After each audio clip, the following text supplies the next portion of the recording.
Tātad vēlreiz mēs uzzīmēsim attēlu. Tātad iezīmējam Y, nospiežam insert, 2D line, ņemam 4. no kreisās puses, tur, kur ir punktiņi. Nu, lūk. Un jūs varat izvēlēties, kādu vienu stilu vēlaties, bet tam nav būtiskas nozīmes, bet noliksim viņu mazliet zemāk, tā lai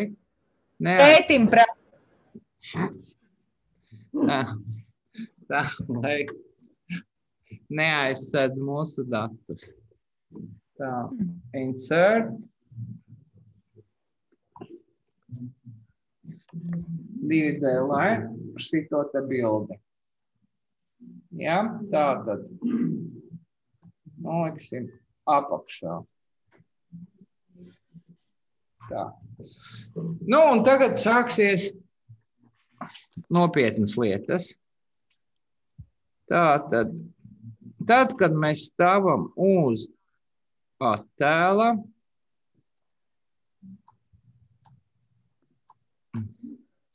jaunākajiem datoriem jau bija uzreiz, ka mēs varam pievienot trenda līniju.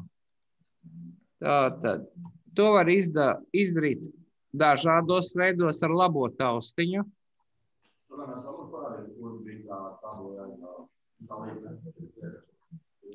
Ceturtā no kreisās puses. 2D līnija, ceturtā no kreisās puses. Bet šeit pat uzreiz arī stāv add chart element, un mēs varam izmantot to trend line. Tātad, un nospiežam more trend line options. Mums atverās šāds te lodziņš, kur pirmajā vietā ir eksponente, otrā ir lineāra, tātad taisne. Nu, tad izvēlamies šajā bildē to taisni. Tātad, ieliekam ķeksīšus, abos pēdējos, un pieprasam, lai mums parāda abos tātad lineārais, ieliekam ķeksīšus abos pēdējos un pieprasam, lai mums parāda vienu soli uz priekšu. Vēlreiz rūpīgi skatāmies. Tātad ķeksīši ir šī te lodziņa pašā apakšā pie display a question on chart un display r squared value on chart. Ja, tātad ķeksīši ir pie šiem te abiem diviem. Un izvēlamies, lai mums parāda prognozi vienu periodu uz priekšu. Mēs iegūstam gan taisnes vienādojumu, jo mēs to pieprasījām, gan R kvadrātā.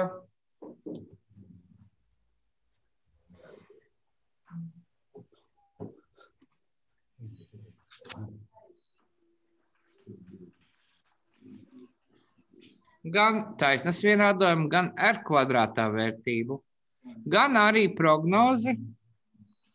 Nu, man šeit nav prognoze.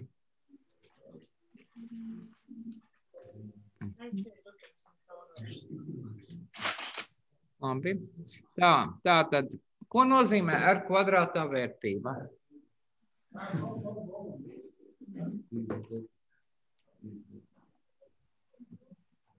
Tā. Labi, es tūlīt apskraidīšu auditoriju, sapratīšu, kas kuram pietrūkst un kāpēc viņš nevar dabūt šādu bildīti. Tikmēr visiem pārējiem stāstu, kā jūs redzējāt, ir daudz funkcijas, līdz ar to visas viņas vajadzētu uzzīmēt. Tātad sākam ar to, ka mēs atkal iezīmējam Y, tiem, kam nesanāca iezīmēt. Tātad iezīmējam Y ar visām vērtībām. Nospiežam insert, izvēlamies no tādas zigzag bildītes, tur, kur rakstīts 2D line, 4. no kreisās puses. Lūk, dabūjām. Un šeit pat ir arī add chart elementi kreisā pusē augšā. Un kreisā pusē augšā izvēlamies trendline un more trendline options. Lineāro mēs apskatījām, nu tad tagad apskatīsim, piemēram, polinomu. Tā, tūlīt. Tad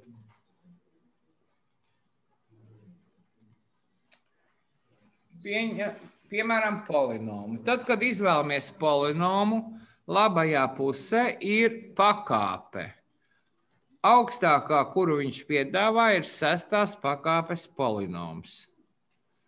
Šim 6. pakāpes polinomam arī pajauktāsim, lai viņš parāda prognozi vienu solīti uz priekšu un lai parāda arī vienādojumu un ar kvadrātā vērtību. Tātad 6. pakāpes polinoms, vienādojumu un ar kvadrātā vērtību. Tiklīdz mēs pajautājam vienu vienību uz priekšu,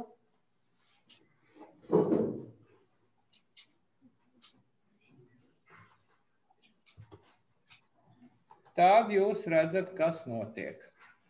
Kā jums patīk šāda prognoze, kura pēkšņi no mūsu aptuveni 20 miljoniem apgrozījumu ir aizlēkusi uz 110 vai 115? Ticēsiet šādai prognozei? Nu, daži teica, protams, nu malači. Jā.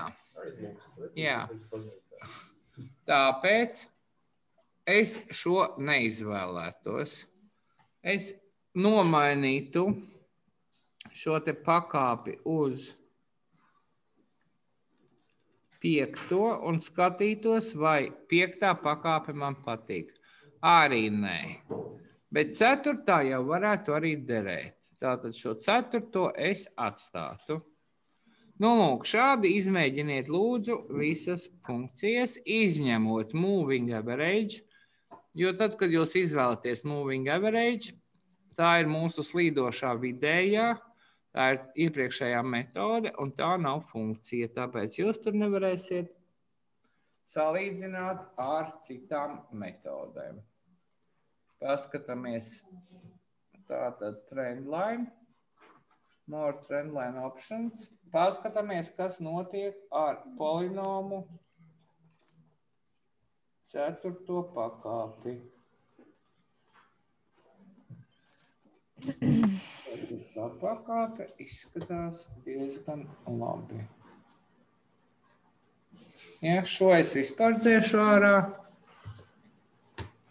Bet 4. pakāpe izskatās diezgan labi. Piekrītiet? Jā. Nu, lūk. Tātad, ja mēs izvēlētos moving average,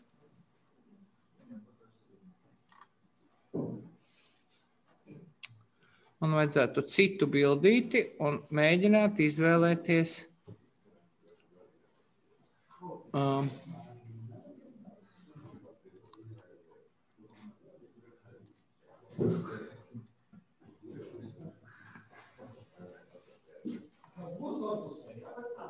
Nu jā, bet jūs, ja jūs nesapratīsiet, kā to dara, tad kāda jēga? Nu jā. Kā? Kur ir problēma? Jūs nevarat uzzīmēt līniju? Nē, bet līniju uzzīmējāt, vai ne? Nu kā viņi var sanākt savādāk? Vēlreiz. Tātad mēs iezīmējam sākot ar Y un beidzot ar 25. Tikai to daļu. Iezīmējāt? Nospiežam insert. Nospiežam insert un skatāties labi pie rekomendētajām. Šeit pa vidu ir tāds zigzagiņš. Nospiežam mazo bultiņu. Un tur ir 4. no kreisās puses, tāds ar bumbuļiem. Izvēlamies to. Ir. Dabujāt. Šeit pat kreisajā pusē, neaizejot prom, ir add chart elementi. Citām versijām un MacBookiem varētu būt, ka nav. Tātad, ja jums šeit nav, skatāmies uz pašas, uzliekot uz pašas līnijas labo taustiņu nospiežot, add trendline. Arī nav, ja? Neviens ne otrs. Ja? Tātad ar labo taustiņu trāpot tieši uz pašas līnijas, add trendline, arī parādās šis pats lodziņš. Tā. Ir? Kuram vēl nav? MacBookam nav. Atradāt? Urā! Zūmieši, kā jums ir ar atrašanu?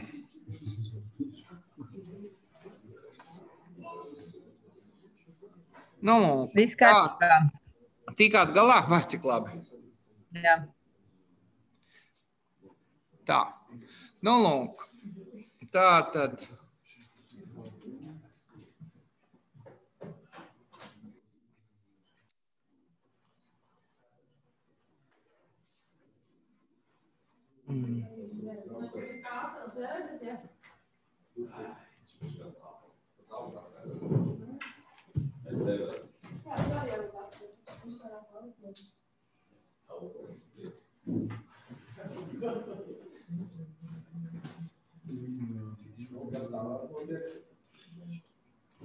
Cik funkcijas jūs uztaisījāt?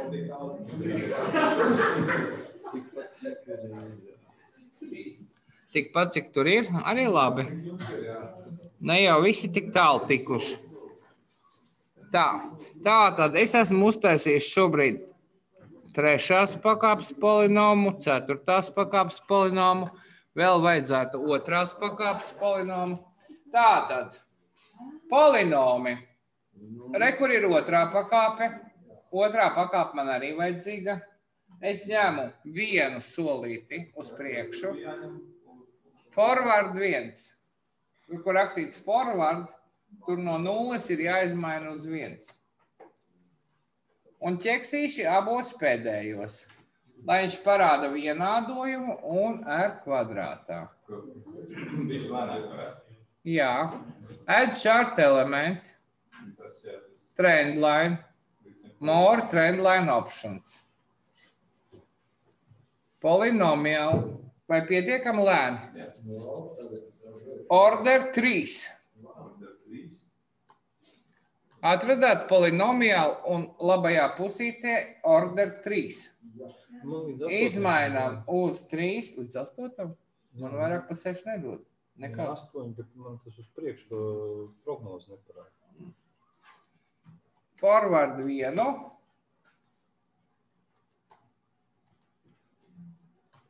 Un ķeksīši 2 pēdējos, lai parāda vienādojumu un lai parāda R kvadrātu. Kā es zinu, ka šis ir 3. pakāpes polinoms? Re, kur vecākā pakāpe ir 3. Šeit vecākā pakāpe ir 2. Redzat šeit? Jā. Nu, pamēģinām vēl vienu polinomu ar 4. pakāpi. Tātad trendline. More trendline options, polinomu, 4. pakāpe. Neaizmirstam, ka mēs gribēsim paskatīties, vai vispār der.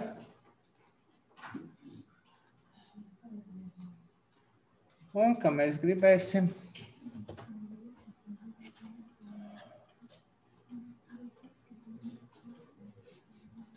un kā jau mēs sarunājam, 5. un 6. pakāpe mēs nemaz netaisām.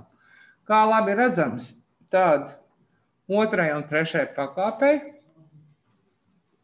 izskatās, ka prognoze nākamajam periodam ir tā, nu kaut kur arī ap 20, ap 23, 24. Nu, lūk. Būtu labi noskaidrot,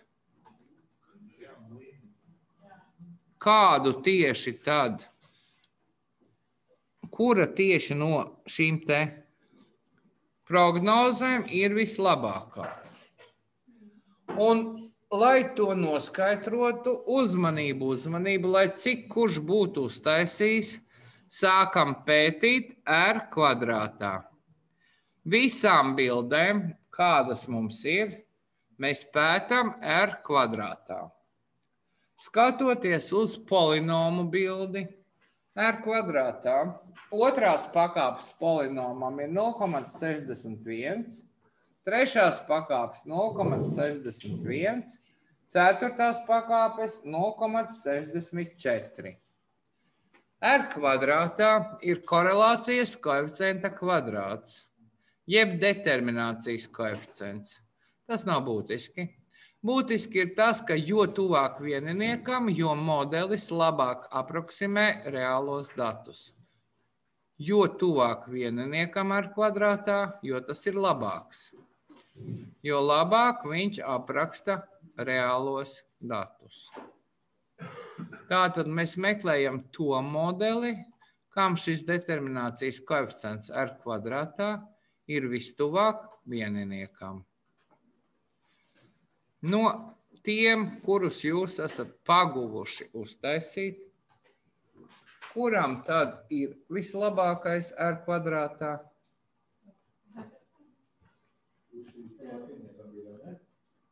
Vistuvāk vieniniekam. Tieši tā.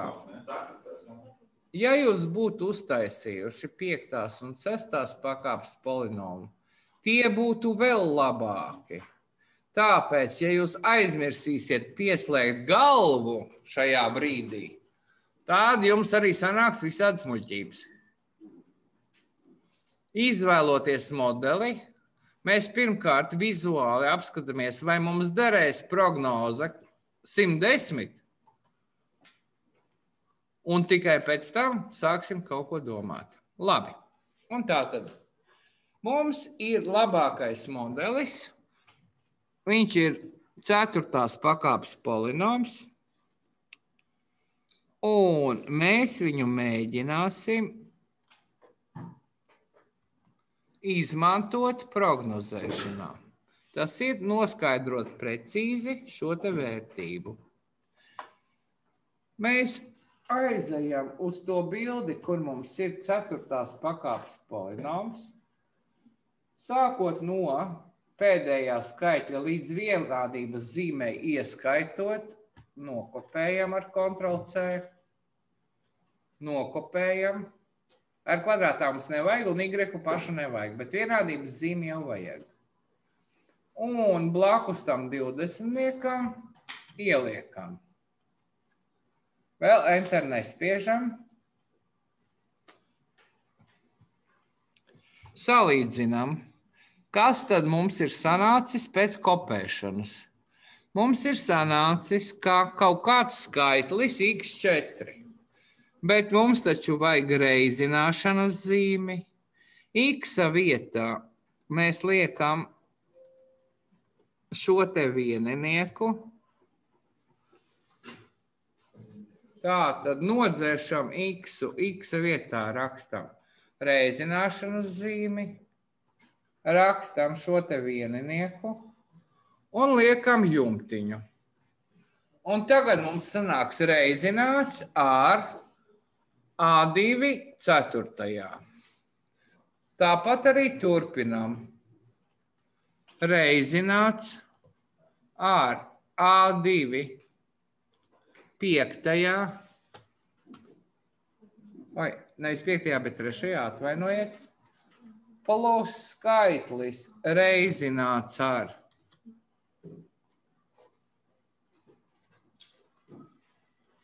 A2 otrajā, plus skaitlis reizināts ar A2.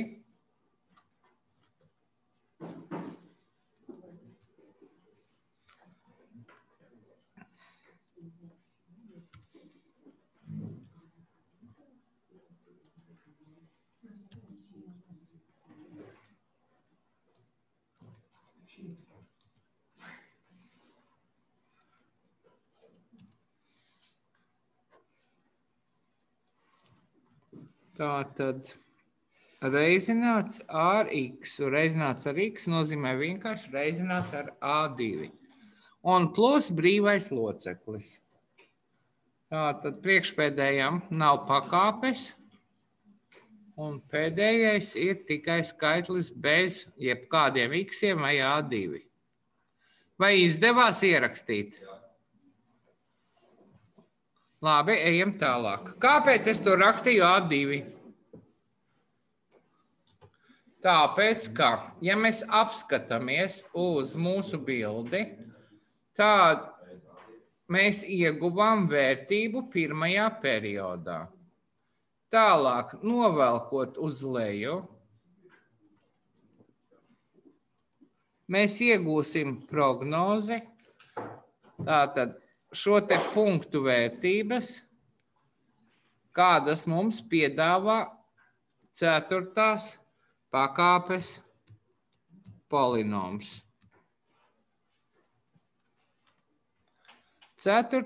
pakāpes polinoms stāsta, ka 9. periodam prognozētā vērtība būs 28,09.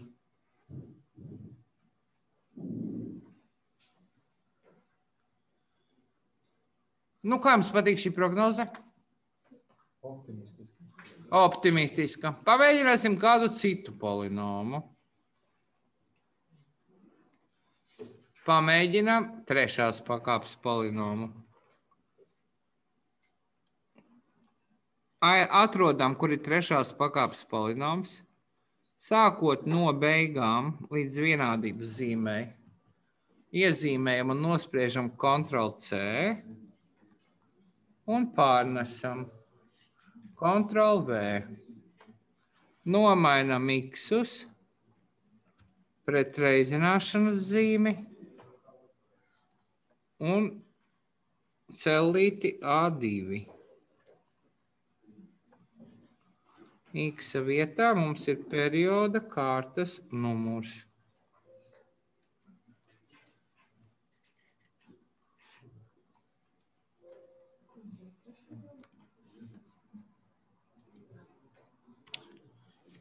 Tā, 3. pakāpes polinoms ir izveidots. Un lūdzu, izveidojam arī lineāro. To mums vajadzēs tālāk darbam. Tātad lineār. Lineārais mums ir šis te.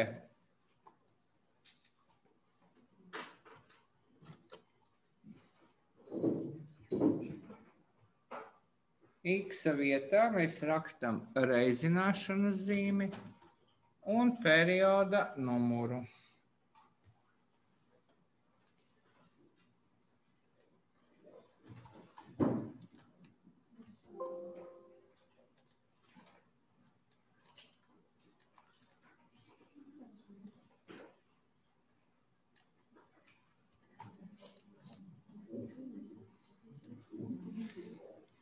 Reiz A2. Tā. Tātad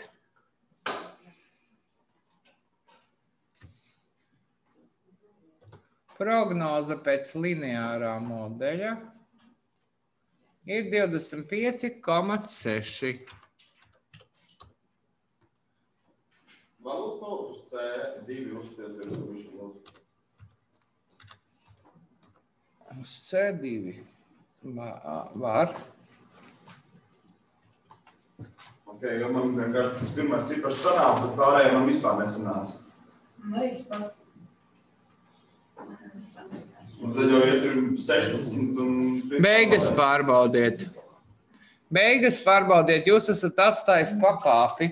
Tātad beigu izteiksme 4. pakāpes polinomam ir mīnus 3,4175 reiz A2 plus 21,768.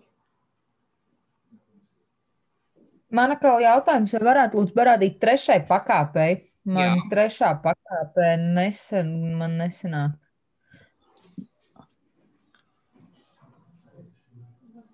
Atradu kļūdu. Ļoti labi. Apsveicu. Tā, tie, kuriem viss ir skaidrs, rēķiniet kļūdas. Visiem modeļiem, kurus mēs izveidojam, izrēķiniet vidējo kvadrātisko kļūdu Q. Jā. Nu.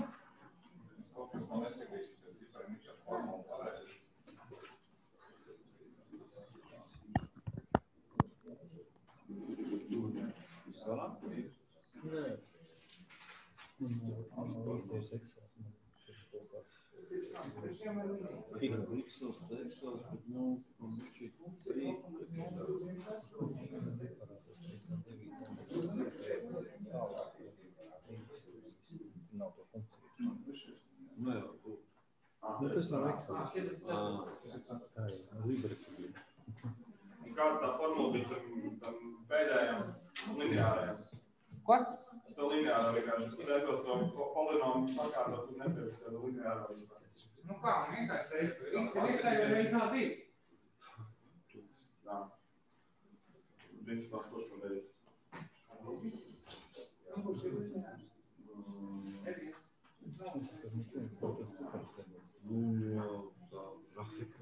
Kurienes, nezinu, kur tur viņi visu dziļumā iekšā. Jā, viņi ielika ķekšus, viņi dabū jā. Kurienes, kur? Tas trafiks. Viņu arī savas.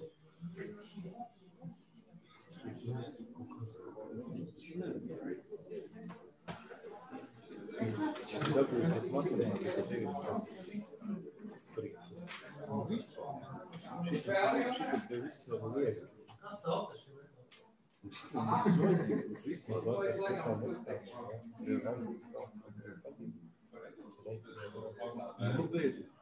Kuru formulu?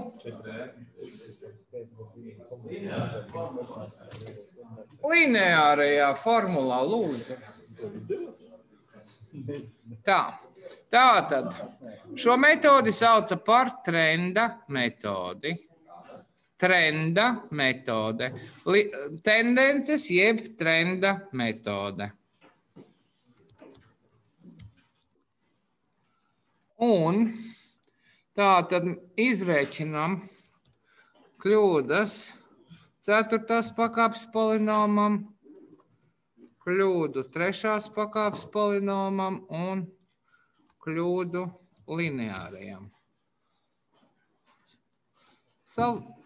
Formula nemainās. No reālā Y mēs atņemam nost prognozi, ceļam kvadrātā. Vēlkam līdz pat 8. perioda beigām.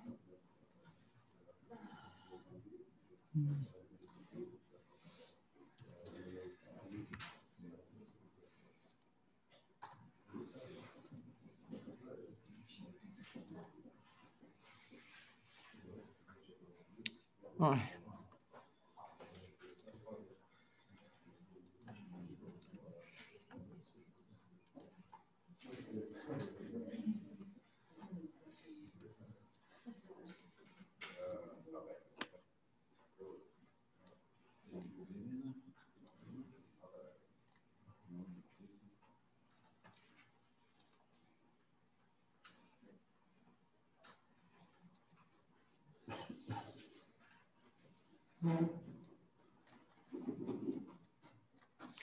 Un ieraugam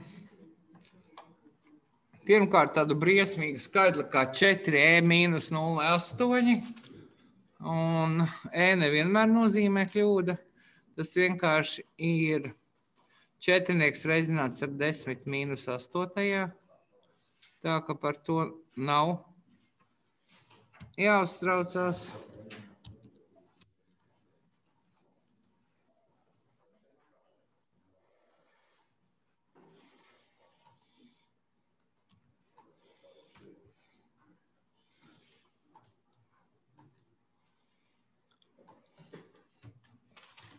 Tātad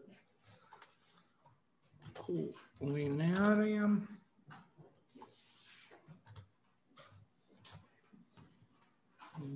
60 mīnus lineārais. Jumtiņš 2.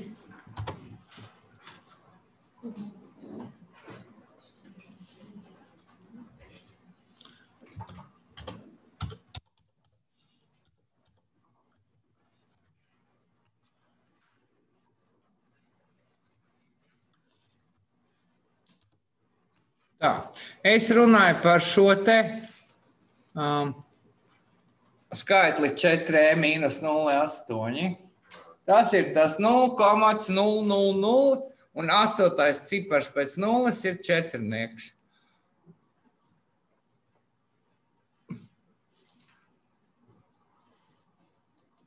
Tas nav nekas ļauns.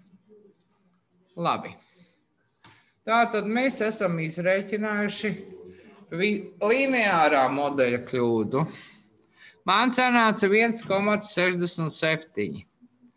Bet 4. pakāpes polinomam atceramies, ka R kvadrātā bija daudz tuvāk vieniniekam nekā lineārā modeļa. Lineārajam modelim R kvadrātā bija 0,53 un 4. pakāpes R kvadrātā ir 0,64. Tāpēc nav nekāds brīnums, ka 4. pakāpes polinomam kļūda ir mazāka nekā lineārajam modelim 1,29, kas ir mazāks par 1,67. Pierakstam secinājumus.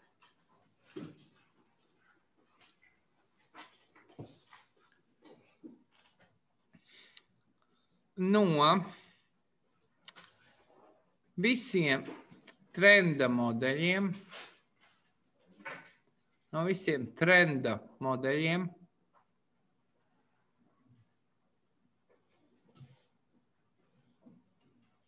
kas ir ticami, lielākais determinācijas koeficients no visiem trenda modeļiem, kas ir ticami, atcerieties, mēs izmetām ārā 5. 6. pakāpes polinomus, kā nederīgs.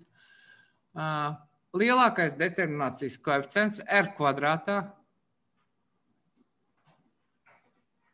bija 4. pakāpes polinomam.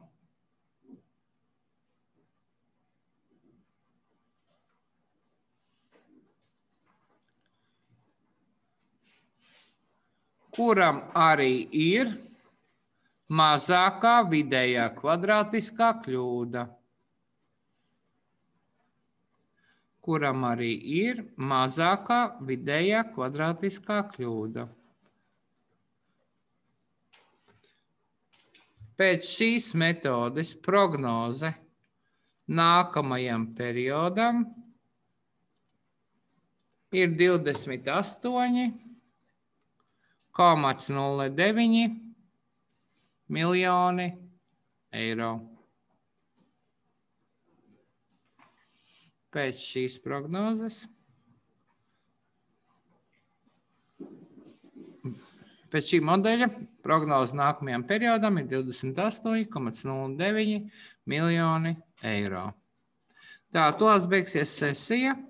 Mēs ejam pusdienās uz pusstundu. Droši, varbūt vēl kādu minūtiņu vēlāk, jo man te atkal būs noteikti uzbrukums ar anketām. Tātad kaut kur ap 12:30, 12:40 mēs atkal varētu turpināt darbu pie dinamikas rindām. Paldies, labu apetīti! Jā, paldies jums tāpat!